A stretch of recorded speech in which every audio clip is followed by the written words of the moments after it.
there and welcome to Granny's Maintenance and Woodwork for Women. Today we're going to cover the drill. The reason I'm covering these things is because I don't know if you're anything like me, but in the past my partner would fix things around the house, or my dad did, or my brothers did. But what happens when those people aren't in your life anymore? What are you going to do? Have you got a backup plan? Because you are going to be dependent on other people, and that can be a costly experience. Learning some of these tools, particularly the drill, it is the most common tool you will use. You will gain your independence, you will have a sense of achievement, and you will build confidence. And they're the things that we need. As we get older, we need to be more independent, so we're not reliant on everyone else. Okay, so today, the mighty drill.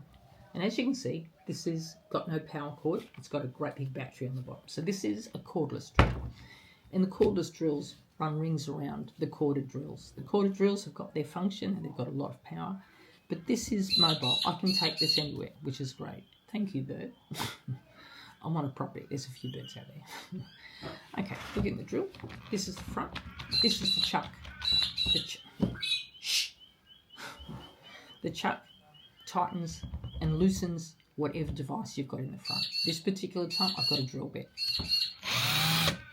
That's what your drill should sound like. I've actually got this in the lowest gear, but I need to take that out. So I'm going to hang on to this because it's in the lowest gear, and I've managed to loosen the chuck so I can take out the bit. Now, I've got a forward and reverse function in this drill, which is great. If I put that now in forward position, it's going to tighten it so that no longer comes out. And that funny sound you heard is to do with the next bit, the collar. This is a slip clutch. It's got a whole heap of numbers on it. So the lower the number, the less power you have.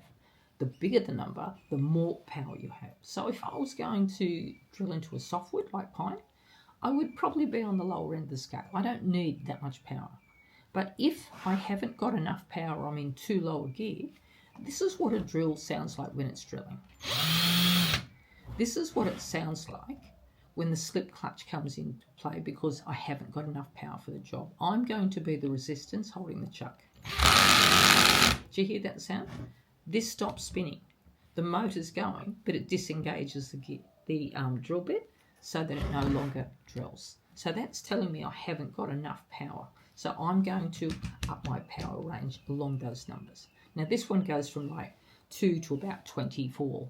So I've got a lot of different variations. So I'm going to really hard things. And if you turn it all the way to the very top, on mine, there's a little arrow and there are a couple of little symbols. Now, the little symbol to the left, that is a drill bit. It's referring to drilling.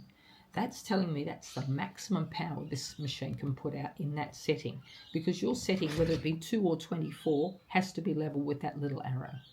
Next to that setting is what looks like a T or a little hammer.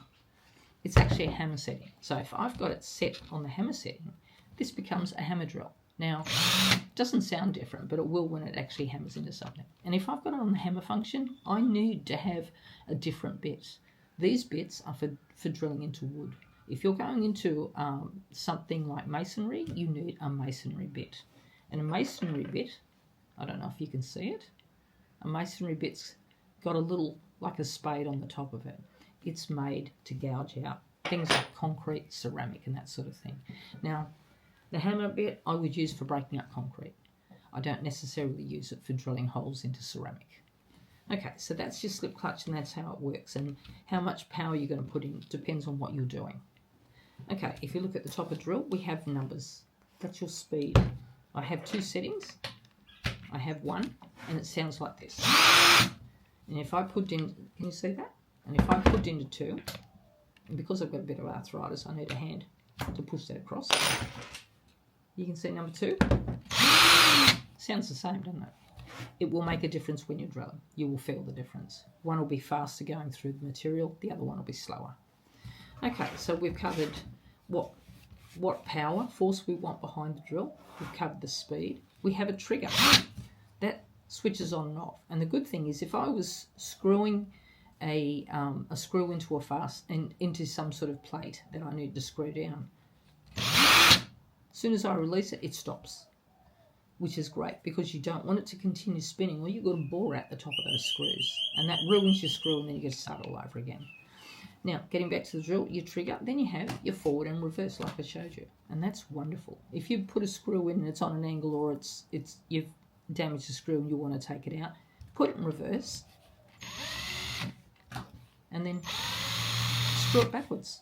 Out it comes. Wonderful. I've taken screws out of old timber that's 50 years old because the screw function of the T across the top was still in good condition. I was able to remove old screws that have been there for a long time. So you have a forward and reverse function, you have a trigger, you have speed, you have power, you have your chuck for holding things, and you have the battery at the bottom. Now this is a large battery, so I always have a bit of trouble getting it off because my hand is too small. And unfortunately, a lot of drills do make them a bit big. But it's easy enough to go back in, clip, and it's ready to go. I usually have 2 batteries. It's always handy to have a spare. Anyway, that's the drill. Now we're going to cover a few of the issues you're going to come across. Some of the issues you're going to encounter with your drill. Number 1, you're going to break drill bits occasionally. They will be your small bits. They will be 1 mil, 2 mil, maybe 3 mil. And you will find that you're either using a poorer quality one, you're driving it with excessive pressure, or it's going too fast, okay? You have to keep your material steady. You don't want it going too fast. And when you're dealing with a really fine bit, I would be very careful and I'd be going through slowly, okay? Breaking bits happens because your bits are too soft, too weak. They're only very thin metal, and they're not gauged, they're metal. They're not meant to bend. So if you're moving around a bit and you're going too fast, you're going to push that thing and it's just going to snap it, okay? The next issue you're going to have is you're going to blunten bits. Now, this happens all the time because we ladies, including myself, tend to drive our drills like a bat out of hell. We go flat out. It's our best speed. Drilling too fast will most definitely blunt your drills. What you're doing is causing friction, which is causing heat, and that is what's dulling the blades, dulling the drill bits. So we need to slow down. Also, another thing, when you're drilling through something, you've got timber waste accumulating in that drill. That bit is designed to bring the timber waste out, but it doesn't always come all the way out, and quite often that blocks, which means everything below it is jammed. So you're putting more pressure to get through a hole because you're now trying to drill a hole, plus you're going through waste as well as the timber. That's going to cause even more friction, and again, that's going to speed up how fast you wreck your drill bit.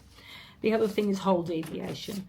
There's nothing worse than needing a precision hole and you find it's finished there. It's not what you want. It's not ideal. Okay, again, using a dull bit is your enemy with something like that. And you're applying too much pressure and you may not realise. You're supposed to be driving down. It's very easy to deviate a bit, and you can imagine if you're drilling like that, it's going to go down there by the time it gets to the bottom. So, number 1, clamp your workpiece down. Don't let it move. If it's moving, that drill is not going to go where you want it to, okay? Don't use a dull bit, and steady pressure as it's going down, okay? That's going to help you there. Screwing. There's a few main issues with this. When you're screwing anything in, number 1, you do not want speed. Kill the speed.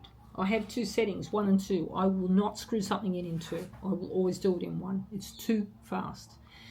When it's too fast and when there's too much power, that drill is going to jump out of the screw, okay? It's going to keep, have a look at your drill. I can get it to drive slowly, more, or like that. Going like that, it's turning faster than what that screw can in the timber. So it's going to bore out the top of your screw. That's not very good. It's no good to use.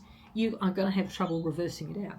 If I put something in too fast, I'm going to hit my reverse switch and I'm going to try to drive it out. But if I've bored it out completely, I'm going to have buckles of getting that screw out. So please don't do that. Another thing you can do, if you've got too much power and you can apply enough speed to keep driving, you can drive your screw too far into the timber. You want it flush with the surface, so you can run your hand over it and the drill and the screw is below where your table is. You don't want it halfway down, okay? You don't need it embedded in the surface. So again, too much power, too much speed. Speed is not your friend when you're screwing things. There is one other issue. What is it? If I'm trying to screw something into a real piece of hardwood, and I do it quite often because I love using recycled timber. And a lot of old timber comes out of house, might be 50 years old, hardwood, Australian hardwood. It's not going to go anywhere. I clamp that workpiece down. I will drill a pilot hole first before I put a screw in. And sometimes even when I do that, if the pilot hole is not big enough for the screw, that screw might jam. It can't turn. The timber is so hard. If I've got this on maximum power, even at a slow speed, it's going to continue to drive. And sometimes you'll get a kickback. The motor's going, is driving it, the screw has suddenly stopped, but the drill bit is still moving. And what will happen is the timber can't move, so the drill will, and it'll kick you. Be careful, you can injure your wrist really badly. And if you had a 20 volts, which the new ones are coming out even more powerful, you can actually break wrists. So just be aware that can be dangerous. Okay, as far as issues, I think they're the main things you're going to come across. What are the things you're going to use it for? Oh my God, there's so many things you can use to drill for. Number one, I use drills to do pilot holes all the time. I also drill holes so I can put hooks in the wall and stuff like this for pot plants. I use masonry bits, and that's these guys. They're different size. See how they've got a spade on top? And that will go through ceramic, bricks, concrete, all that sort of stuff. I bought this cute little pot, this cute little ornament, and I've turned it into a pot by putting a couple of holes in it. I put a bit of potted colour in there. It sits on the table. It looks quite cute. Masonry bit, that was handy. If I want to drill a hole, I've made a bird box and I want to put a hole for the bird to get in, I might use a spade bit, or I think this one's called a Treshner bit. Treshner? Something like that. Treshner bit. This one is the one that the electricians tend to use, the spade bit, because it can be a messy hole, but it's quite fast. So you can put this through the internal timbers to feed your wires when you're building in your house or a new wall. This one's the Treshner bit, and again, see the funny looking thing? It's slower. It's not as fast as this other one, but it is most definitely neater. So that'll give you a neater finish, and they come in a range of sizes. I bought a packet. They're only a cheap set. I don't use them all that often, but I've got a multitude of sizes. If I'm putting in a screw that looks like that, see how it's shaped? It comes down, but a flat surface. It needs to be recessed because of that shape, so the flat part is level with the surface. I'll use one of these bits. Once I've drilled my pilot hole, I'll just drill down a little bit and it will create that V for me. So when I drill this in, it slips nicely into it and just below the surface. It gives a lovely finish. If I want to build a retainer wall, I'm going to be using screws like this, and I'm going to use Allen keys. Now, if you've got Allen key bits, you can do things like build retainer walls. You'll find those metal vegetable baskets, boxes. They're a whole heap of screws, put them together. Trusty drill makes it a lot faster. IKEA furniture comes with a Allen key. Well, if you've got a set of them, you'll have an Allen key bit. You can do the whole lot with your drill, and it's a lot faster. A lot of furniture this day comes as flat packs, so that's an advantage. Using a drill, I can hang my own curtain rods. I can tighten up those kitchen cupboard doors that keep coming loose, and if they keep it up, they may just happen to fall out the window. Yeah, look, it's unlimited what you can do. And the more things that come out for a drill, if you've got another use, manufacturers will come up with another product. They're happy to sell, trust me. This is a paint stirrer, and this goes on my drill. I would attach that the same as I would a large drill, and I can stir my paint, my grout, or my plaster. There's different ones for grout and plaster. They are much bigger because plaster and grout is thicker. So you need something wider to be able to move it. So it's slow, but it's doing a better job than by hand. Okay, so they should be in everyone's household. They are a brilliant tool, and they will make you more independent. They will build your confidence. Once you start doing a few things, you'll realise that you can do these things. Don't let anybody else tell you you can't. Okay, next week you're going to see me on Sunday again, and we're doing the old power saw, just the electric circular saw. I'll show you a few safety things, the things to avoid and the things to do when you do it. And if you ever want to get tools that you haven't got, I don't know, check your town. I'm here in Bendigo in Victoria. We have a tool library, and it's with the Share and Repair Shed in Bendigo. There are share and repair sheds all over the country. Look them up. Some of them have tool libraries, some of them don't. If you're lucky enough to have access to a tool library, you pay an annual fee and you can borrow any of their tools, and they have a full workshop. Everything I'm going to show you, they have. So It's a necessary resource. It'll save you buying stuff you only use once every blue moon. Okay, I hope you guys have a great week. I'll see you next Sunday. Thanks for listening.